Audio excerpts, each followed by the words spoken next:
All right, we're back.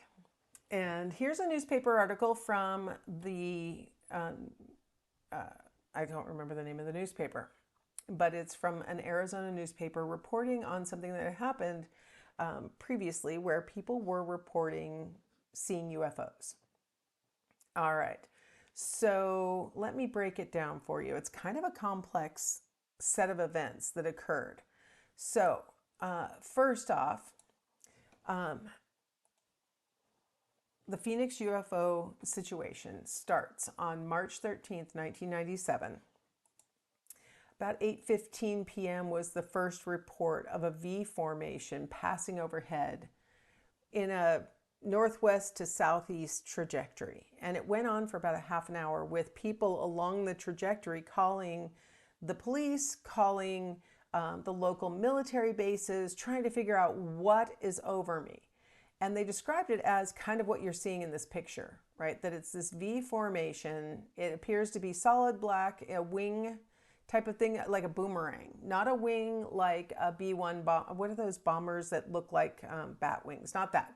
Like what you're seeing in the picture, this boomerang type of thing with lights along the V-shaped formation, right? So this is a really good depiction of what people were saying.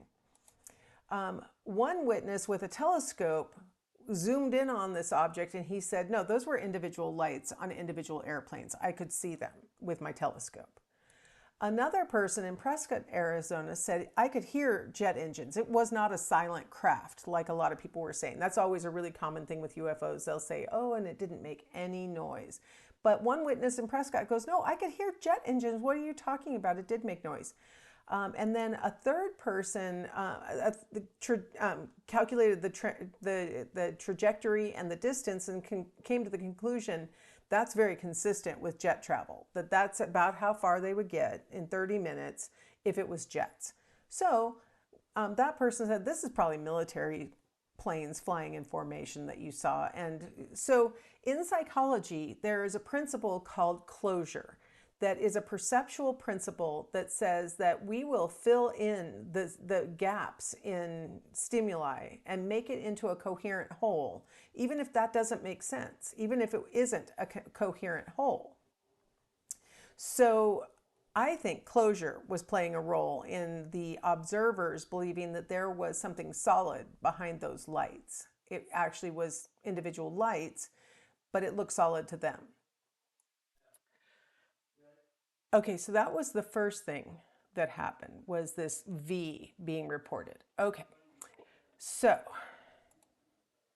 there's no video footage of anything that I just described to you. This was the beginning of people looking up and wondering what's going on. So people heard about this formation, I think on the evening news or something like that. So then they went outside and they were wanting to see this V formation that was flying over. So still on the same night, but now 10 p.m., so a couple of hours later, people in actual Phoenix. So what you're seeing here is a hillside in the foreground, and then you see the lights of Phoenix down in the bottom here, and then what you're seeing is this arc of lights that's over the city of Phoenix, and it was actually over like the east side of Phoenix, which is what's called the Estrella Mountains. So people in the city of Phoenix were looking east and seeing what you're seeing on the screen here in this arc of separate lights. So nobody here thought this was a V. This does not look like a V, right? What they thought instead is that this looked like a curve on a larger object. So as they're watching this, they are thinking, what is this? What is this giant object that appears to have lights across the side of it in an arc formation? And again, they're concluding it's some kind of UFO, right? It's a different one, obviously, than the first thing that was seen because it's not just a V shape, it's a curve now. So a lot of people were out looking and a lot of people videotaped it. A lot of people took pictures of what they saw. So there was a lot of evidence. Unlike what you oftentimes see with UFOs, there was a lot of physical evidence. Now, of course, it's all awful because it's nighttime. Nobody has any decent cameras to take pictures. There were a few people who videotaped with good cameras, like news But regular average people took some pretty terrible shaky footage of this happening. Now this is just a still shot, and what you're going to see in the video that I'm going to show you in a second is that these lights come on one by one, and then they disappear in a sort of a random pattern. Like they came on in order, and then they start disappearing and like blinking out in a random order. So I'm going to go ahead and show you part of this. This is a CNN report on it. 10 or 15 years later, they were kind of revisiting it because finally the governor of Arizona, out of office at this point, now is willing to talk about what he saw. And it's supposed to give it more credibility because you've got the governor willing to talk about what he saw, so it gives it more credibility. But let me show you just the like what's happening. I don't have any better way to show it to you than this CNN report. There used to be this really great documentary about it. I'm going to try and get to the right place. Really great documentary, but they pulled it off the internet. I don't know why.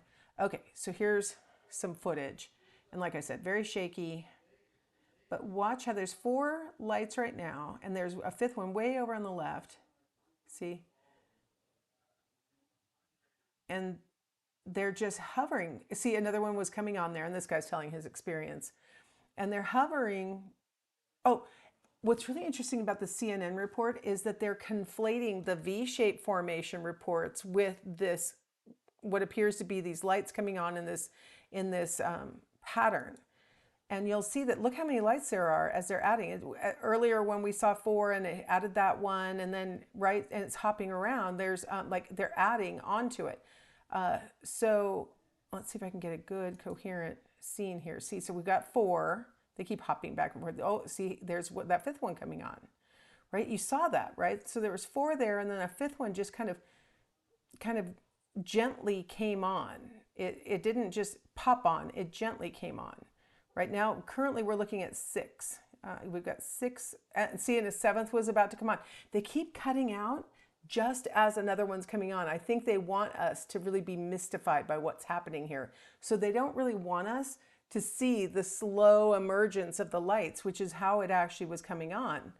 I have to say, I was an adult when this happened. I was aware of it happening, and I saw the footage of it, and I had a moment of thinking, oh my gosh, what in the world am I seeing? It was, and I watched the whole thing. So it starts with like 2 or 3 lights already in place, and then one by one in order they start coming on, and they come on in that little sort of starting kind of thing, and then they burn brightly. And then as they're hovering, it doesn't seem like they're moving. It seems like they're just hovering there. And then they blink out in this sort of random pattern. And I honestly had, what is this? Are the space people closing their shades on the window? What are we seeing here? Very perplexing and very weird.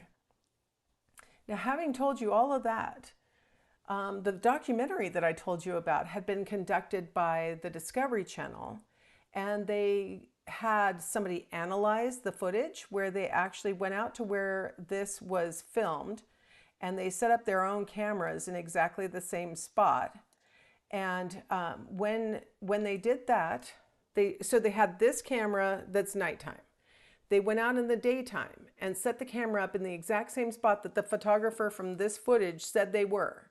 And so they got daytime footage and then this footage, and they overlapped it. And what they found is that the weird lights going out effect, where it was sort of hopping around, was completely attributable to the lights going behind the Estrella Mountains. And mountains are jaggedy. And so they were going, like this one would hit it first, then this one over here would, and then a different one. And so at no time did a light stay on below the level of the mountain.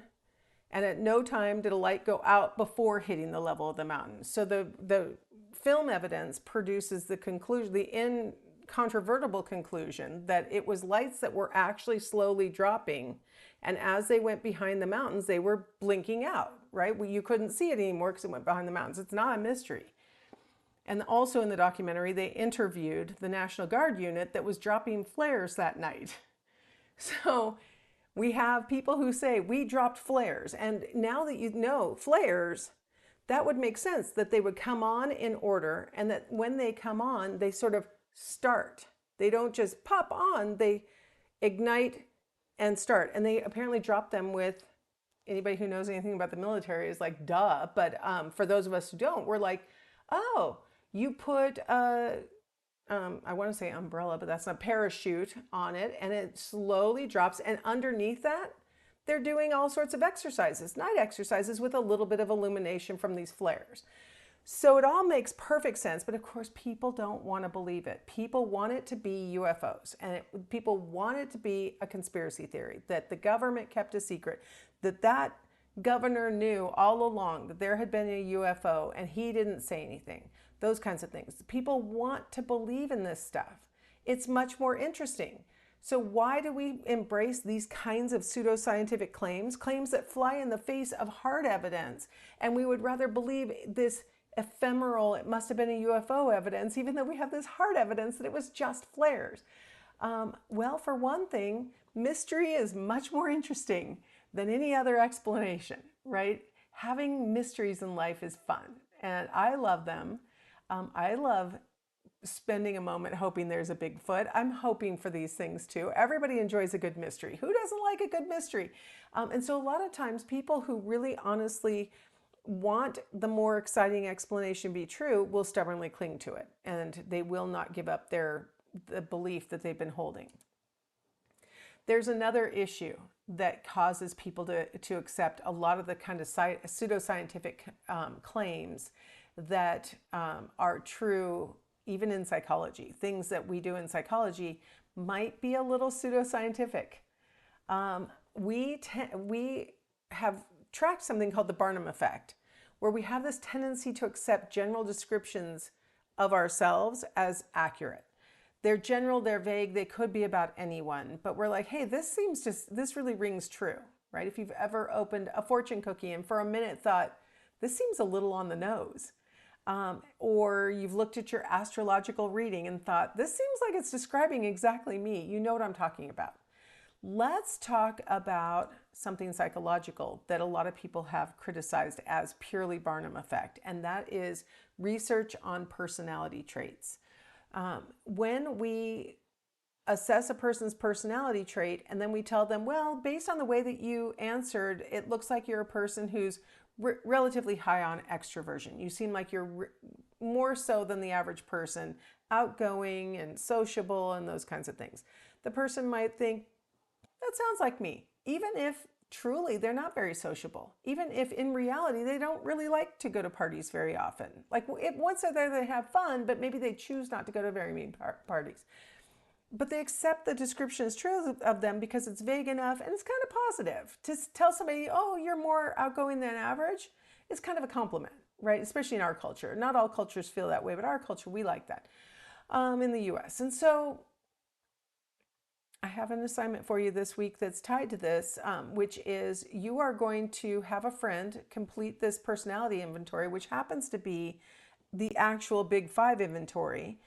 That in reality normally would give you 5 different traits and tell you where you place on them.